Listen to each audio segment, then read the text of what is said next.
الحمد للہ وحدہ والصلاة والسلام علی من لا نبی بعدہ اما بعد ظنوا بالمؤمنین خیرا، مومن بھائی سے، مسلمان سے اچھا گمان رکھو، اس کے بارے میں بدگمانی نہ کرو، برا خیال نہ لاؤ۔ اس میں یہ بات ذہن میں رہے کہ بدگمانی کا مطلب یہ ہے کہ ایسے حالات میں کسی پر برا گمان کیا جائے جو ناشی عن دلیل نہ ہو، یعنی کسی کے بارے میں بلا وجہ یہ خیال آئے کہ وہ برا کر رہا ہے یا اس میں یہ خرابی ہے یا وہ گڑبڑ کر رہا ہے اور اس کی کوئی دلیل نہیں ہے۔ اگر تو دلیل ہو، یعنی یہ جو گمان آپ کے دل میں آیا ہے فلاں کی برائی کا یا اس کے غلط کام کرنے کا، اس کے پیچھے کوئی دلیل ہو تو اس میں مذائقہ نہیں، اس کی ممانعت نہیں ہے۔ ایک آدمی ایسا کام کر رہا ہے کہ جو شرعاً غلط ہے تو اس کو دیکھ کر آپ یہ نہیں کہیں گے میں بدگمانی نہیں کر رہا، شاید یہ اچھا کر رہا ہو، ایسا نہیں ہے۔ جو غلط ہے وہ غلط ہے، اور آپ کے اندازے میں نہیں، خیال کے حساب سے نہیں،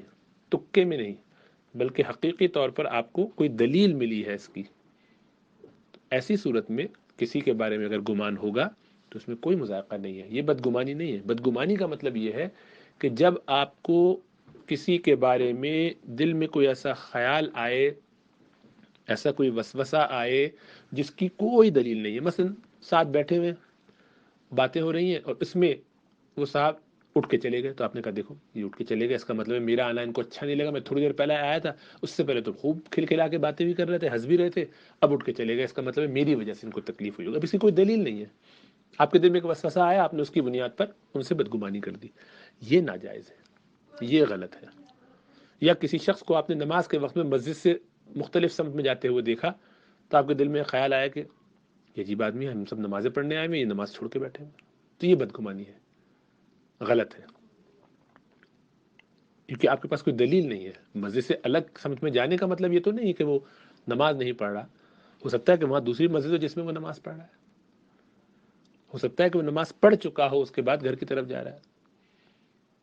ہو سکتا ہے کہ اس کو کوئی اور عذر ہو جو زیادہ سیریس ہے جس کی وجہ سے اس کی یہ نماز گھر جا کے پڑھنا یا اس کام کو کر لینے کے بعد پڑھنا وقت کا تقاضا ہو سکتا ہے اس کو کوئی ایسی نجاست کا خیال آ گیا ہو کہ میں تو نجس ہوں، تو اب مسجد میں تو غسل تو کر نہیں سکتا، مجھے گھر جا کے غسل کرنا ہے۔ تو ایسے بہت سارے ایکسکیوزز ہو سکتے ہیں، تو کیونکہ یہ سب پاسبلٹیز ہیں تو آپ کا کسی کے بارے میں یہ گمان کرنا بغیر دلیل کے جائز نہیں ہے۔ لیکن ایک شخص ایک ایسا کام کر رہا ہے جو ناجائز ہے، اس کا امکان نظر آ رہا ہے، تو یہاں بدگمانی درست ہے کیونکہ اس کے پیچھے کوئی دلیل ہے۔ ایک شخص گلاس میں شراب لیے بیٹھا ہے اور آپ کو یقین ہے کہ یہ شراب ہے اور اس کے ہاتھ میں ہے، تو اس بارے میں اب آپ کو یہ خیال آئے کہ کہیں ایسا تو نہیں کہ یہ شراب کی لت میں پڑ گیا ہے، مجھے اس کی مدد کرنی چاہیے، میرا مسلمان بھائی ہے۔ اب ایسے وقت میں آپ کے دل میں جو اس کے بارے میں بدگمانی آئی ہے، یہ بالکل غلط نہیں ہے، یہ جائز ہے کیونکہ اس کے پیچھے دلیل موجود ہے۔ چنانچہ صحابہ کرام فرماتے ہیں کہ جو شخص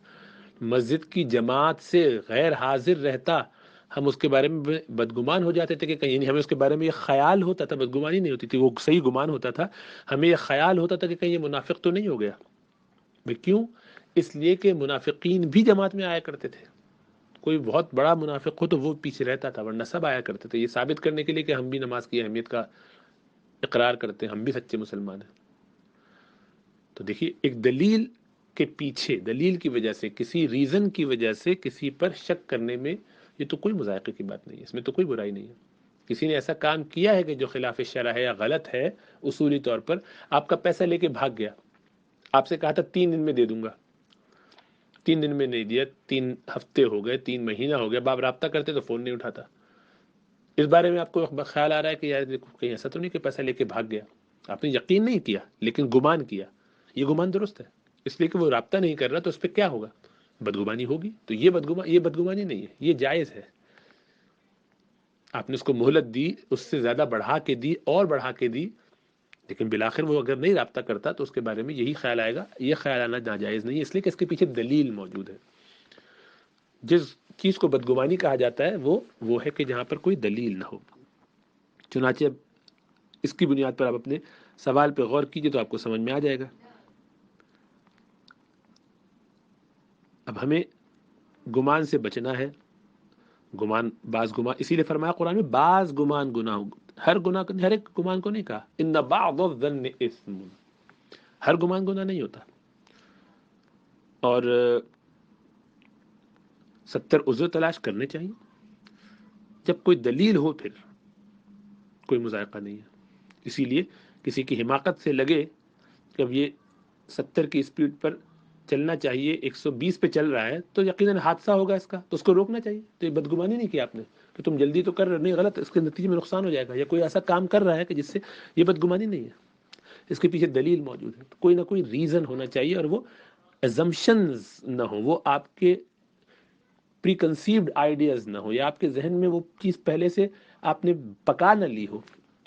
آپ نے اپنے طور پر اس کو گھڑ نہ لیا ہو، نفس نے آپ کو کوئی چیز مزین کر کے دکھا نہ دی ہو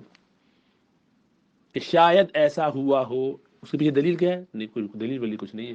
یہ تو دل کے اندر کا حال ہے۔ جو کام دل کے اندر کا ہے وہ آپ نے کیسے جان لیا؟ تو یہی بدگمانی ہے، لیکن اس کے پیچھے کوئی ریزن ہے تو بالکل ٹھیک ہے، اسی لیے یہ مسئلہ کبھی پیدا ہی نہیں ہوتا۔ جو سوال ہے آپ کا،